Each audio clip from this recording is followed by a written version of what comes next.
This is the PUMA Ultra 1.1, a return to a proper speed boot from the Fast Cat with a bag full of new innovation under the fur. And in today's video, I'm taking the Ultra for a spin to see if the boot is as good as the hype around the black test boot suggested. This is 160 grams of PUMA's finest tech, hardcore engineered for speed, to prove that even in a market full of cheaters, this leaping cat is still perfectly able to keep up.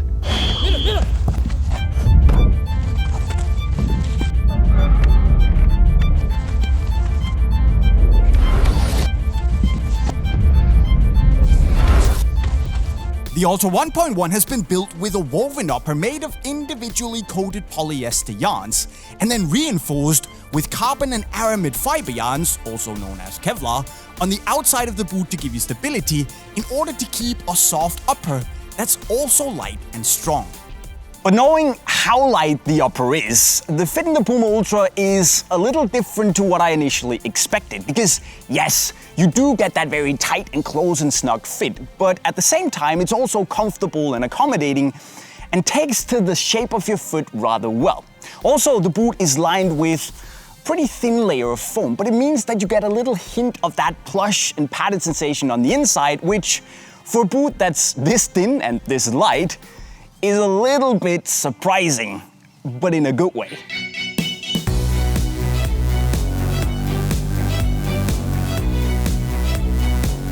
What I also found was that while speed boots tend to feel very restrictive and borderline claustrophobic at times, the Ultra 1.1 here does have a bit more volume around the toe box, simply because there's less material on the inside of the upper. But thankfully, it didn't make the boot feel as chunky as I initially feared when I got it on my foot. But if you have a slim and shallow foot like I do, it will feel a little bit more spacious and cozy than a Mercurial because of the wider fit and the bigger volume you have in the toe box. So if you like your toes to be squeezed and crammed in, well, it might be a little bit too roomy for you. However, if you have a normal foot, it feels very good. And if you have a wide foot, this is the dream and probably the best speed boot you can buy right now. In terms of sizing, go true to size, and you're gonna be happy.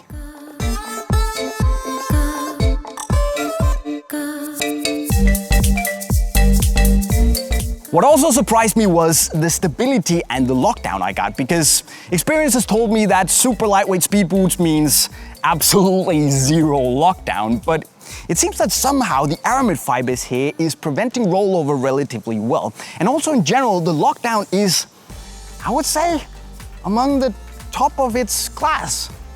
It's actually very good. And if you decide to wear grip socks, this here nano grip insole will get something to work with in order to keep your foot relatively stable inside the boot and make it feel a little bit more responsive. And for a guy like me with slim feet in a boot that feels ever so slightly roomy, that's definitely a big must.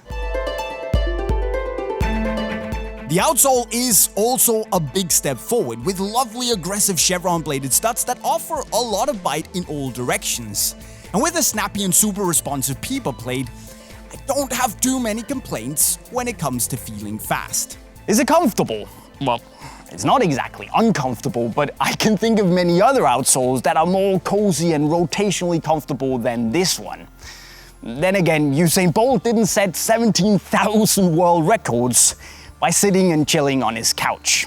As for the touch on the ball, the Ultra holds yet another surprise. Because the uncoated textile offers what I describe as a surprisingly dry texture that grabs the ball a lot without being sticky. Also, I honestly expected the upper to feel more paper thin and raw and barefoot and slightly iffy, maybe because the Evo Speed SLs completely ruined me. But I really didn't expect such a thin layer of foam to have that big of an impact on how the touch feels. Because to me, the PUMA Ultra here sits nicely in between the Mercurial and the New Balance Fure, and that is slightly more padded, because it offers that really close and sharp and raw barefoot feel on the ball to the point where it's close enough, but still has that little bit of elegant softness to it as well.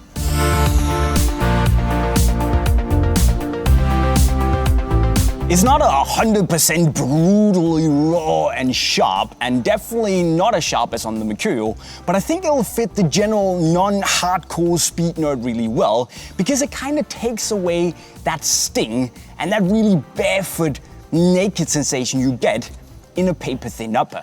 So it is a good boot, but I have a small concern on the durability of those exposed lace loops and the upper in general, and there are also a few things I'd like to see improved.